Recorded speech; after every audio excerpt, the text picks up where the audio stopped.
बचाना है, हर बूंद का मोल हमें समझाना है। सूखी धरती को फिर से हरा भरा बनाना है और आने वाली पीढ़ियों को एक स्वस्थ और सुखद जीवन दिलाना है। नमस्कार, यहाँ पर उपस्थित सभी श्रोतागणों को मेरा नमस्कार। मेरा नाम जयश्री जटिया है तथा मैं Fatima convent higher secondary school की 12वीं कक्षा की छात्रा हूँ। जल संरक्षण जरूरी है, ये बात हम सभी को पता है, लेकिन मेरा सवाल ये है कि क्या हम इतने भी जिम्मेदार नहीं कि हम हमारे जल की रक्षा ना कर सके। जब जल पीते सब है, जब उसका उपयोग सब करते हैं, तो क्या ये सरकार की जिम्मेदारी है कि हमें जल बचाना पड़े? क्या नारों से जल बच सकता है? क्या सिर्फ कुछ कहने से या किसी को समझाने से जल बच सकता है? अरे जल की कीमत उस किसान से पूछिए जिसकी फसल सिर्फ इसीलिए बर्बाद हो गई क्योंकि उसे कुछ पानी ना मिला। उन गाँवों में जाइए जहाँ पे लोग कई मीलों तक जाते हैं इसीलिए क्योंकि उन्हें पानी नहीं मिलता। अगर सत्य कहा जाए तो हमारे पास जल इतना मात्रा में बचा भी नहीं है, हम उसका निरंतर इतना दुरुपयोग करते जा रहे हैं। अगर देखा जाए तो नगर पालिका हमें सुबह और शाम दोनों समय पानी देती है और इसी बात का नागदा के वासी बहुत ही ज्यादा डिसएडवांटेज लेते हैं। पानी आ रहा है, हमें तो पानी मिल रहा है, हमारी समस्या है ही नहीं और इसलिए ना हमारी समस्या है ना किसी और की समस्या है। हम चाहे तो हम इसे सड़कों पर ढोलेंगे, हम चाहे तो इससे हमारी गाड़ियां धोएंगे, हमें क्या फर्क पड़ रहा है। जिसे सूखा पड़े उसे सूखा पड़े, हमारी ये ना जरूरत है और ना ये हमारी कीमत है। हमें लगता है कि जो हमारे साथ नहीं हो रहा वो किसी के साथ नहीं हो रहा। मेरा ये कहना है कि हम सब मध्यम वर्ग से आते हैं। मध्यम वर्ग का इंसान 2 पैसा खर्च करने से ज्यादा 2 पैसा बचाने की सोचता है, तो क्यों ना कुछ ऐसा दंड करे जिसमें इंसान ये सोचने से भी डरे कि ना हम पानी खर्च करेंगे ना हमारा पैसा जाएगा। अगर हम पानी खर्च ही ना करेंगे तो हमारा पैसा बचेगा और पैसा बचेगा तो वो पैसा हम किसी शिक्षा के क्षेत्र में इस्तेमाल करें। मोती मानस जून, आज मैं आप सभी के बीच जल संरक्षण विषय पर अपने विचार प्रकट करने के लिए उपस्थित हुई हूँ। जल प्रकृति की वह देन है जिसके बिना जीवन की कल्पना भी संभव नहीं। पृथ्वी एकमात्र ऐसा ग्रह है जहाँ जीवन संभव है, केवल जल की प्रचुरता के कारण।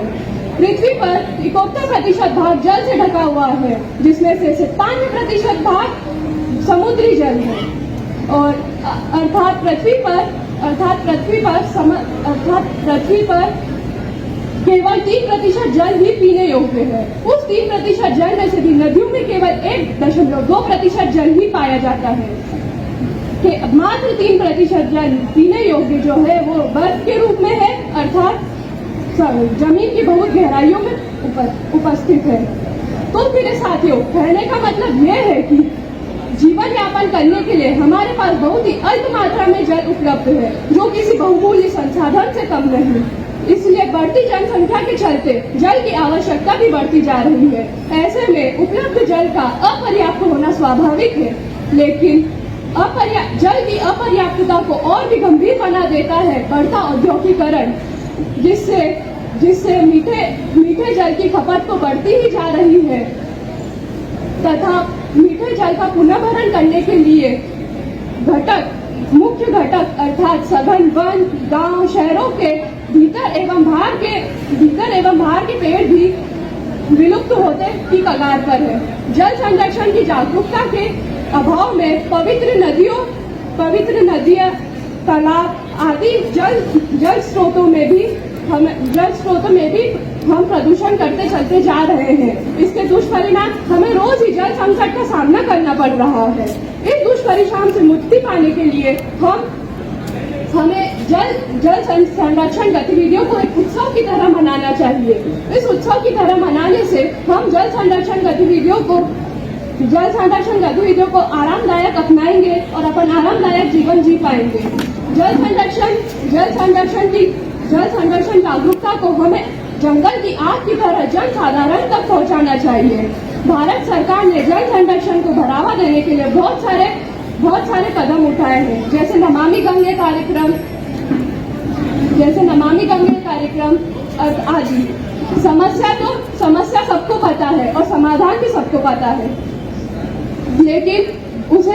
लेकिन हम जैसे बच्चों को जागरूक करना सरकार का काम है, अपना काम है, अपने देश का काम है। इसलिए जल संरक्षण को बहुत बढ़ावा दे और जागरूक करे और हमें अपने घर के और आसपास के लोगों को भी जागरूक करना चाहिए। धन्यवाद। Aditya Birla higher secondary school से 12वीं कक्षा से प्रतिनिधित्व करते हुए विषय जल संरक्षण पर्यावरण संरक्षण पर अपने विचार प्रस्तुत करने जा रही हूँ। सूरज ऐसे कुपित है, बरस रही है आग, अब तो शरण चाहते सघन छांव का बाग। वृक्ष काटने में मानव ने समझी थी निज शान, बढ़ती चढ़ती गर्मी से अब सब जग परेशान। मध्य प्रदेश में 5 जून से 16 जून तक जल गंगा संवर्धन अभियान चलाया जा रहा है, जिसके तहत 5 करोड़ 50 लाख से अधिक पौधे लगाने का लक्ष्य सुनिश्चित किया गया है। इससे पहले 2019 में हमारे देश के प्रधानमंत्री श्री नरेंद्र मोदी जी ने जल जीवन मिशन का आयोजन किया था। सरकार समय समय पर ऐसे आयोजन करती रहती है, किंतु हम सभी को विशेष तौर पर युवा पीढ़ी को समझना होगा कि पौधे लगाना एवं जल को संरक्षित करना केवल सरकार या किसी व्यक्ति विशेष की जिम्मेदारी नहीं है। हम सभी को मिलकर एक समूह की तरह काम करना है। इस बात पर कभी संदेह न करें कि विचारशील एवं प्रतिबद्ध लोगों का एक समूह भी पूरी दुनिया बदलने की ताकत रखता है। पर्यावरण की एक अनमोल धरोहर है जल। कभी कभी इसका मूल्य न समझकर हम इसे व्यर्थ गंवा देते हैं, किंतु एक बात अहम है, वर्तमान समय में जिस प्रकार गर्मी बढ़ती ही जा रही है, जीव जंतु पानी एवं छांव की तलाश में यहाँ वहाँ भटकते रहते हैं। हीट स्ट्रोक एवं डिहाइड्रेशन एक आम समस्या बन चुकी है। हमारी सरकार को जल संरक्षण एवं पौधों लगाने की ओर एक कदम बढ़ा चुकी है। अब बारी हम सबकी है। खुशी की पहली शर्त है कि मानव एवं प्रकृति के बीच का जुड़ाव न टूटे। इस जुड़ाव को बनाए रखें एवं खुश रहें। अंत में मैं अपनी वाणी को विराम देते हुए केवल इतना ही कहना चाहूंगी, अभी समय सुधरने का जरा चेतना लाओ, अभी समय सुधरने का जरा चेतना लाओ। यदि चाहो अपनी खुशहाली भू पर वृक्ष लगाओ। धन धान्य से परिपूर्ण होगी वसुमती, समय से जल बरसेगा। धन धान्य से परिपूर्ण होगी वसुमती, समय से जल बरसेगा। शीत आतप सब सहनीय होगी, मानव फिर हर्षेगा।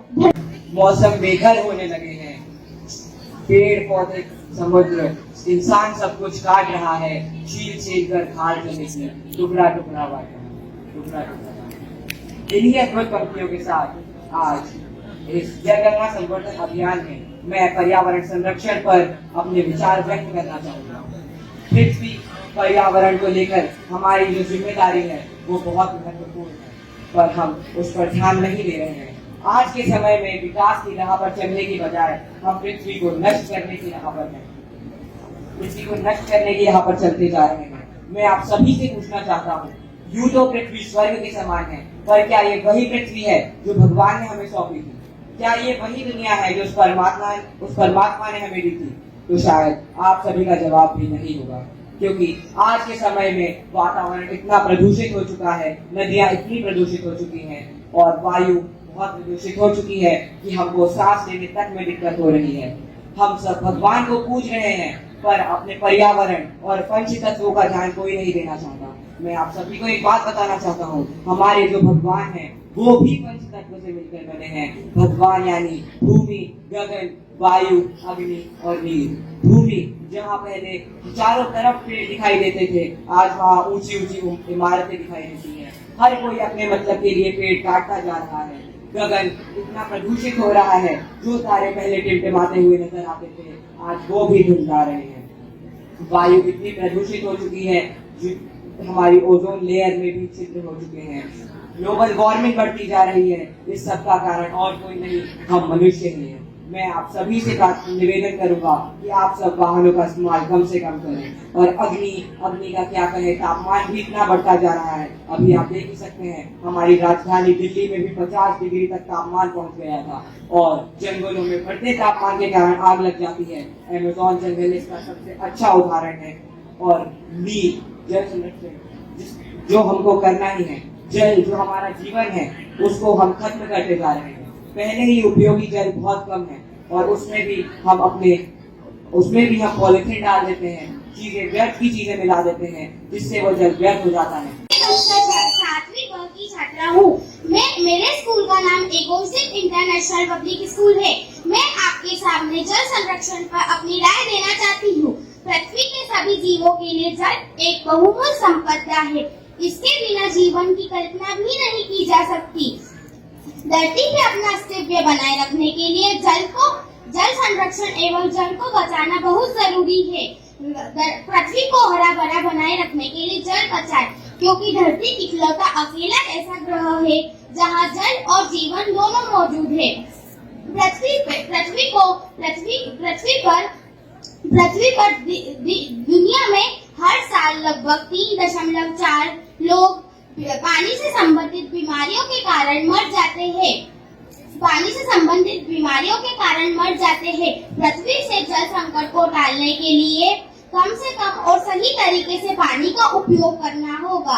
जल संरक्षण एक ऐसा कार्य है जिससे हम पृथ्वी, प्रकृति और दुनिया दोनों को बचा सकते हैं। जैसा कि हम जानते हैं कि पृथ्वी पर दिन प्रतिदिन पानी कम होता जा रहा है, इससे पर्यावरण पे भी बहुत बुरा असर पड़ रहा है। इस स्थिति को देखते हुए हमें जल की एक एक बूंद बचाना बहुत जरूरी है। जल संरक्षण के लिए आप क्या कर सकते हैं? यह जांच करें कि आपके घर में कोई पानी का रिसाव ना हो। छात्र हूँ, मैं आपको जल संरक्षण के बारे में कुछ बातें बताना चाहूँगा। मुझे आशा है कि इन बातों को सुनकर आप इन बातों को अपने जीवन में जरूर अपनाएंगे। जल है तो कल है। जैसे आप कल के बारे में सोचते हो, वैसे ही आप जल के बारे में भी सोचो। आपने हर जगह देखा ही होगा, जल बचाओ, सेव वाटर सेव लाइफ, जल ही जीवन है, ऐसे नारे हमें जगह जगह देखने को मिल जाते हैं। जल बचाओ से अर्थ क्या है? जल बचाओ से अर्थ पानी की व्यर्थता को रोकने और इसका जिम्मेदारी पूर्वक उपयोग करने से। वास्तव में केवल पृथ्वी पर 1% पानी ही है जो हमारे लिए उपयोगी है। जो जल अमृत है उसे हम जहर बनाते जा रहे हैं।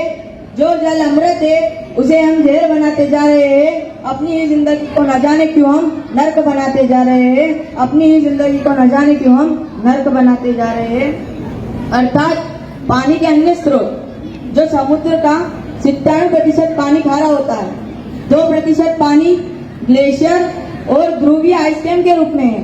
केवल 1% पानी ही है जो हमारे लिए उपयोगी है, जिस पर भी पूरे विश्व की भारी जनसंख्या जीवन यापन करने के लिए निर्भर है। अरे जल को तुम बचाओ, ये धरती के लिए वरदान बन जाएगा। जल को तुम बचाओ, ये धरती के लिए वरदान बन जाएगा। जल को तुम बर्बाद मत करो, इसके बिन धरती शमशान बन जाएगा। इसके बिन धरती शमशान बन जाएगा। हम सभी लोग देख ही रहे हैं कि पानी की कमी इस समस्या को और गंभीर रूप दे रही है, और हम सभी को पता है पानी के बिना हम जीवन जीने की कल्पना भी नहीं कर सकते। यही कारण है कि जल ही जीवन है और जल है तो कल है जैसे नारे हमें जगह जगह देखने को मिल ही जाते हैं। जल जीवन देता है सबको, जल को तुम बचाना। जल जीवन देता है सबको, जल को तुम बचाना। नल को ऐसे खुला छोड़कर पानी ना बहाना। वास्तव में वर्तमान समय में जल संकट काफी खतरनाक स्तर पर पहुंच चुका है। यदि अभी से हमने इस समस्या पर ध्यान नहीं दिया तो आगे चलकर यह और भयानक रूप ले लेगा, जो अंततः पृथ्वी पर जीवन के विनाश का कारण बन जाएगा। जल के महत्व पर विचार करें, जल के महत्व पर विचार करें। जल संरक्षण के नियमों को स्वीकार करें। मैंने जल संरक्षण के कुछ नियम सीखे हैं जो जिससे पानी बच भी सकता है और उसका रीयूज भी हो सकता है, तो मैं आपके समक्ष वो बताना चाहूंगा। Studying class 12 science, Government Girls High Secondary School, Naga. I am standing in front of you to deliver a speech on जल गंगा संवर्धन अभियान। मेरे शहर नागदा की नगर पालिका परिषद द्वारा आयोजित जल गंगा संवर्धन अभियान विश्व पर्यावरण दिवस 5 जून 2024 से प्रारंभ हुआ है और यह अभियान 16 जून 2024 तक चलेगा। इस अभियान का मुख्य उद्देश्य प्रदेश की सभी प्रमुख नदियों नर्मदा, चंबल, तापी, सिंधु, क्षिप्रा आदि और ऐतिहासिक एवं पारंपरिक जल संरचना, तालाब, झील, कुआं, बावड़ियां आदि का पुनर्जीवीकरण एवं संरक्षण करना है। जल गंगा संवर्धन अभियान में प्रदेश की प्रमुख नदियां से जुड़े प्राचीन मंदिरों, पुरातात्विक संपदाओं आदि का संरक्षण करना आवश्यक है। इसमें उज्जैन की शिप्रा परिक्रमा, शिप्रा नदी की चुनरी, आभूषण अर्पण उत्सव, पंचामृत पूजन एवं नर्मदा के किनारे धार्मिक आयोजन जन भागीदारी से किए जाएंगे। जन जागरूकता के उद्देश्य से 6 जून को प्रत्येक नागरिक निकाय ने जल सम्मेलन का आयोजन किया। 8 जून को जन भागीदारी से श्रमदान कर जल संरचनाओं की साफ सफाई की जाएगी। 9 जून को जल संरचनाओं के समीप कलश यात्रा का आयोजन किया। 10 से 16 जून तक योजना अनुसार जीर्णोद्धार के